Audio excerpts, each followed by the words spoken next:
E falando em saúde, nós estamos no inverno e muitas doenças acabam surgindo nessa época do ano. Quem nunca sofreu de alergia, o nariz começa a coçar, a garganta começa a incomodar. Nós estamos recebendo a doutora Juliana Guedes aqui com a gente, pneumologista. Doutora, muito obrigada pela presença no nosso programa. Seja bem-vinda. Eu que agradeço. Bom dia, Letícia. Bom dia. Nessa época do ano é comum muitas doenças aparecerem. Quais são as doenças mais comuns do inverno, doutora? Bom, nessa época do ano, como você mesmo falou, várias doenças são mais prevalentes, né? No inverno, principalmente, a gente tem muito contato com as doenças respiratórias, né? As doenças respiratórias são asma, rinite, né? A própria bronquite, né? A bronquite alérgica, tudo isso são doenças que são mais prevalentes. Não só essas, mas também as otites, as amidalites, as doenças de garganta. Então, todas elas são muito mais prevalentes nessa época do ano. Certo. Agora, doutora, a gente sabe que, por exemplo, cidades como São Paulo, Rio de Janeiro, as grandes metrópoles do nosso país, e hoje o Brasil inteiro está cheio aí de carros, infelizmente vem junto a poluição. Sim. O frio e a poluição são coisas que, quando juntas, trazem mais prejuízo à Elas saúde? são um binômio que não são muito favoráveis, né, a essas doenças. É um binômio frio e poluição, é um binômio que não é muito favorável às doenças. Não é uma combinação muito principalmente legal. aos alérgicos, não é uma boa combinação. Isso acontece principalmente porque durante o inverno, né, durante o tempo mais frio e seco, a poluição ela fica meio que presa numa camada mais baixa da atmosfera e isso favorece muito, resseca as nossas vias aéreas e favorece que os vírus e as bactérias fiquem mais alojados nas vias aéreas. Então isso realmente piora e favorece, né, que esses germes fiquem mais alojados e eles acabem se proliferando e levando a essas doenças tão ruins aí, principalmente para as crianças, né? Sem dúvida.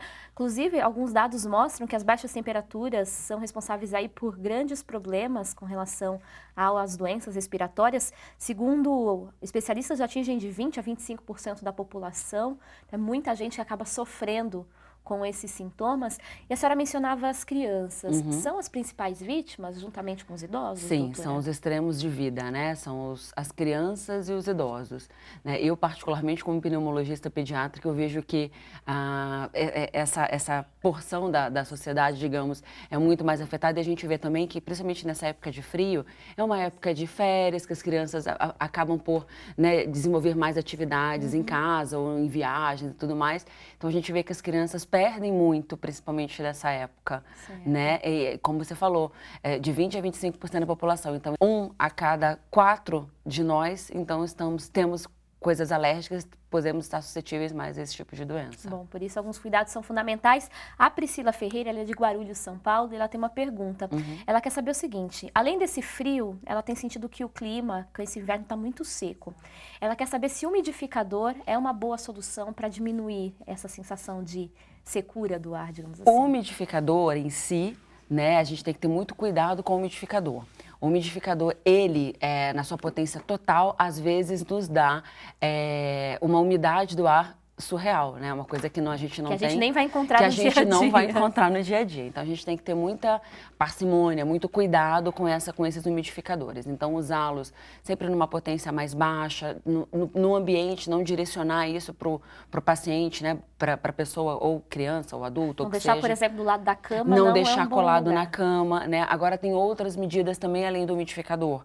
Tem pendurar algumas toalhas molhadas no ambiente, deixar aquela receita da vovó, os baldes com água. Então isso ajuda realmente a fazer a troca, né? A troca da umidade, do ar seco com a umidade do recipiente com o líquido ali. Perfeito. Doutora, a Vanderleia Vieira, ela é de Palmas, Tocantins, e ela diz que está sentindo muitas dores nos olhos, um pouco de coriza, enxaqueca, todos esses sintomas.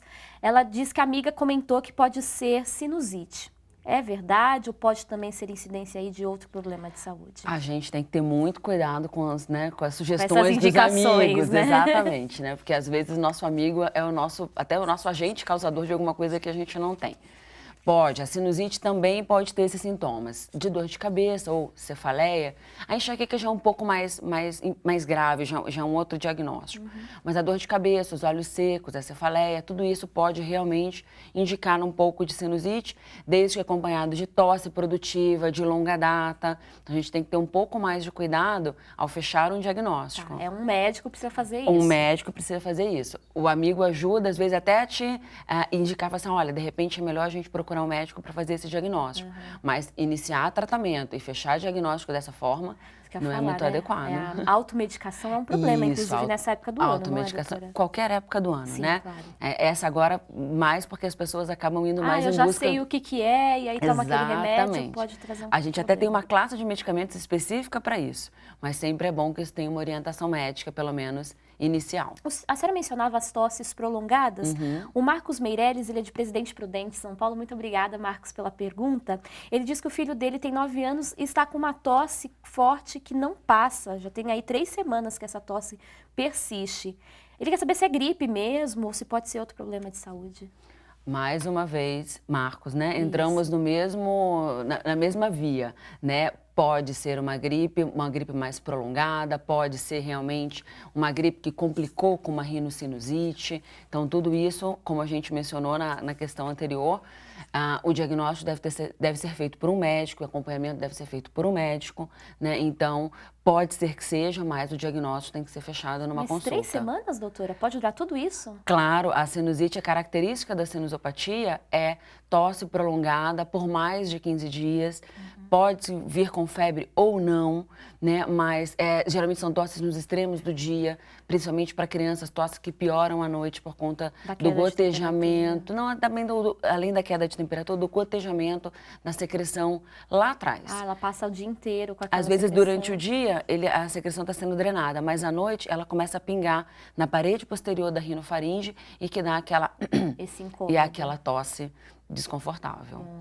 Por isso, procurar um médico, um especialista é fundamental, inclusive porque tosse prolongada pode ser também sinônimo de outras doenças. Sim, sem dúvida. Tosse é o sintoma principal de uma série de outras doenças que a gente poderia passar aqui várias manhãs falando a respeito de causas de tosse. Bom, a gente vai voltar a falar sobre esses assuntos. O inverno aí tem sido rigoroso em grande parte do nosso país, por isso Vida Plena vai continuar falando sobre esse tema.